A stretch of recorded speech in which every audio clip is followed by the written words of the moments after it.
I'm Suzanne Mattei. I'm the New York City executive for the Sierra Club. I've been a lot of other things before that, but I've always been an environmental activist from the time that I was a kid. And I'm struggling with a lot of depression right now and a lot of concern over what's going on in the world. But I'm somewhat calmed by a couple little phrases that have come my way throughout life. One is a phrase by Saul Alinsky. He says, "They're all in bed together, but there are lumps in the mattress." So we should look for ways to exploit those lumps.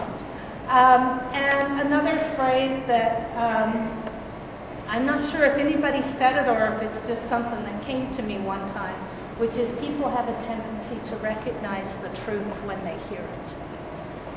It's very, very important for all of us to be talking. You know, we used to have the peace sign, or in World War II, I think, when was it a victory sign? World War II, World War I? I think now it should stand for you got to vote and you got to be vocal. How many people here have ever written a letter to a newspaper? It's a few. That's not bad. It's probably better than a lot of rooms.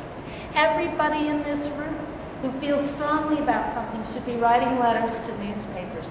Newspapers need to hear from us even more than our elected officials do. Newspapers need to hear from us. When newspapers are not covering stories, they don't get covered, right? If they don't cover it, you don't know what's going on. I'll give you an example here in New York City. What happened to the newspapers after September 11th? What the heck happened? How come nobody told us that the World Trade Center dust was highly caustic, that it was possibly as caustic as drain cleaner, certainly as caustic as oven cleaner? How come nobody told us this? You know how we found out that the dust was caustic? First of all, we didn't find out when the Environmental Protection Agency knew. They knew by at least September 27th, at least 17 days after. They knew that the dust was highly caustic because they had gotten the test results from the U.S. Geological Survey, which somehow those USGS guys had actually gone out and done some real testing, and if the White House had known, they probably would have put a stop to it. But those guys actually went out and tested, did some decent scientific work, and then sent it to everybody, but we were never told. We didn't find out until a couple of years later, and not from a New York City newspaper. We found out from the St. Louis Post-Dispatch. Now, there's something wrong with that. Somebody wasn't investigating, right? We have a whole team of, blue ribbon journalists in New York City, but the only journalist who was really getting out there and trying to find out what was going on was a columnist, Juan Gonzalez. And when he first published his first story about how toxic the material was, his superiors came down on him like a ton of bricks because, unbeknownst to him until my report came out, they had received communication directly from the EPA administrator yelling at them for publishing that story and telling them how wrong they were. He didn't have an army of people to get out there and prove how right he was, but he wasn't that right.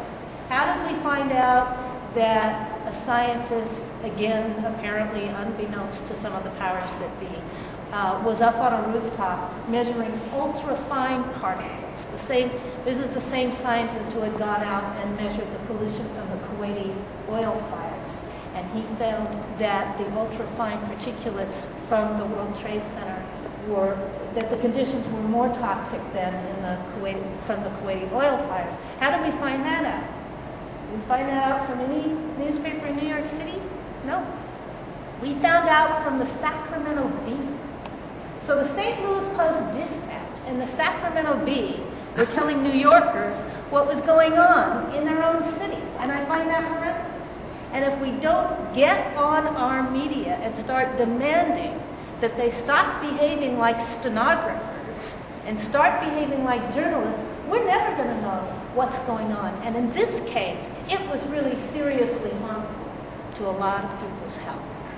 So my report that I wrote was about the ground zero community, and I spent about a year writing it. I interviewed a lot of workers, I interviewed a lot of residents. And who's in the ground zero community? And we all know about the firefighters who were out on the pile working extremely long shifts. They were in a state. They had just lost over 300 of their people.